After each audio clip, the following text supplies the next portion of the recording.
안녕하세요, 여러분. 1번부터 풀어볼게요. 부동산학에 관한 설명으로 옳은 것을 골라보랍니다. 1번. 과학을 순수과학, 응용과학으로 구분할 때 부동산학은 실생활에 응용하기 위한 응용과학이었죠. 기존의 학문들을 종합해서 만든 종합과학이었고, 자연과학이 아니라 우리가 이미 사회활동을 해오던 걸 연구의 대상으로 삼았으니까 사회과학이었죠. 이런 개념이었어요. 2번. 부동산학의 부동산 활동은 인간과 관련이 없는 것은 다루지 않았죠. 그래서 부동산과 인간이 관계를 맺은 것을 중점적으로 다루는데 사실은 부동산학에서의 주인공은 부동산이 아니라 인간이었죠, 인간. 그래서 인간과 관련이 없더라도 부동산 자체가 움직이면 그 대상이 된다. 우리는 지진에 대한 원인, 그 다음 피해 정도 이런 걸 공부하지 않아요. 그 다음 3번. 부동산학의 결정 분야에는 투금계가 기억나시면 됩니다. 오골계가 아니라 뭐라고요? 투금계. 투자, 금융, 개발이었어요. 그때 평가는 감정평가는 투자 결정을 내리는데 지원하는 분야였죠. 결정의 지원 분야였습니다. 평가 때문에 틀렸네요. 그 다음 4번. 공인중개사의 중개활동은 해당 분야의 전문가가 해당 분야의 활동을 하면 걔는 3차 수준의 활동이었죠. 그래서 전문성에 따른 분류에서 3차 수준의 활동이 맞네요. 그럼 만약에 공인중개사가 감정평가 활동을 하면 일상의 업무로서 부동산 활동을 행하고 있는데 해당 분야의 전문가는 아니니까 2차 수준의 활동이었죠.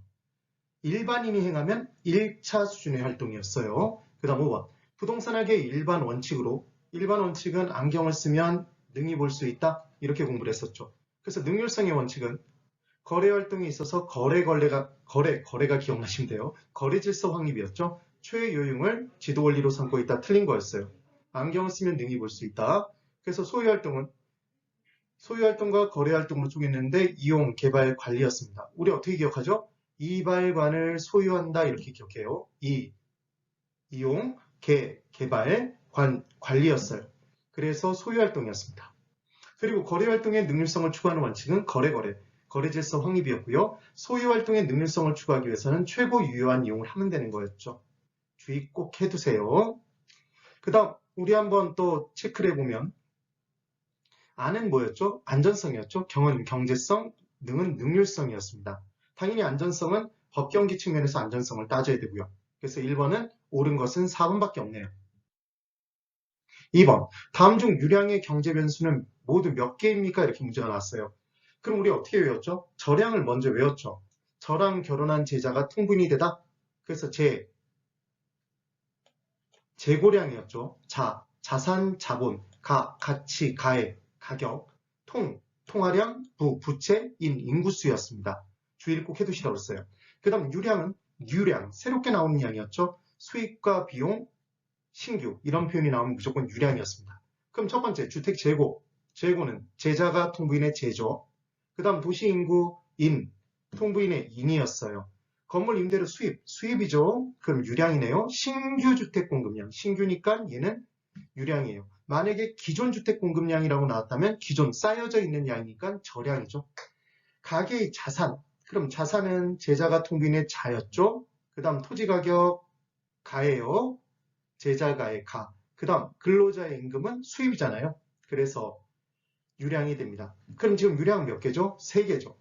꼭 정확하게 기억해 두세요. 근데 주의해 두실 건 통화량, 부채, 인구수. 통화량과 인구수는 당연히 저량인데 이때 통화량의 변화량, 인구의 변화량 이렇게 주면 변화되는 건 새롭게 변화되는 거잖아요.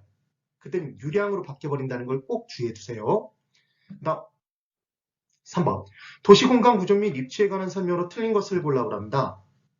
1번. 동시몬 이론. 동네버스 기억나시죠? 티넨의 고립국 이론을 도시 내부 구조 이론에 접목시킨 이론이었어요. 그래서 티넨의 고립국 이론이 동시몬이 6개니까 거기서 나왔으니까 5개. 중전, 저 고통스러워요. 이렇게 기억했었죠. 그래서 중심지에 가까울수록 도심의 중심지는 도심이잖아요. 그럼 도심에 가까울수록 도시 문제는 많은 거예요. 범죄, 빈곤 및 질병. 도시 문제는 많아지겠죠. 그래서 1번은 옵니다. 2번 선형이론. 선호한다? 호이트의 선형이론이었습니다. 부채꼴 모양, 쐐기형 모양이었어요. 그래서 교통망의 축에 고소득층이 위치했었죠. 교통망의 고소득층이.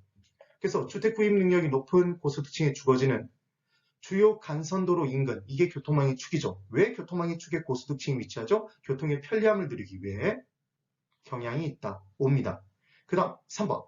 다핵심 이론은 이때 다액의 발생 요인으로 유사활동 간의 직접 지향성을 따지고 그래서 동종업종은 몰려있으면 직접이 이익이 발생하니까 몰려요.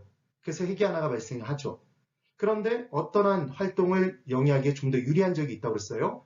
그런데 지가 지불 능력이 다 차이가 있으니까 모든 업체가 다 들어갈 수 있는 건 아니었죠. 그래서 들어갈 수 있는 애들 들어가고 또 다른 유사한 지역에 또 몰리더라. 그래서 이게 여러 개로 분화됩니다.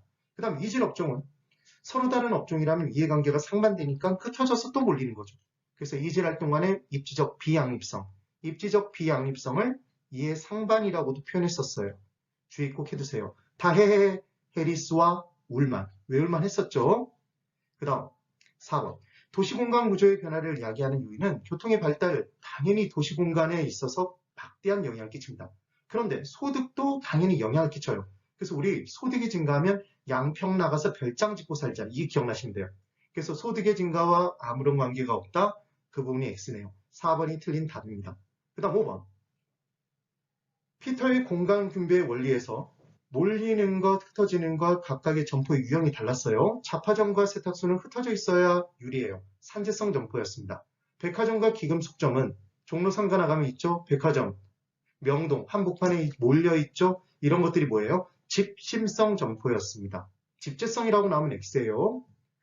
그러면 몰리면 집합이잖아요, 여러분. 그때 어디에 몰리냐가 중요한 포인트였죠. 그래서 배우지의 중심지에 몰린다 그러면 얘는 집심성 점포였어요. 이때 대형, 고급이라는 단어가 들어가면 대형 서점, 고급 가구점 이런 표현들이 나오면 얘는 집심성 점포였습니다. 그냥 한 곳에 몰린다 그러면 얘는 집재성 점포였어요. 전원일기에 읍내 나가면 있는 애들. 걔는 국부적 중심지였죠. 국부적 중심지에 몰리는 걸 국부적 집중성 점포.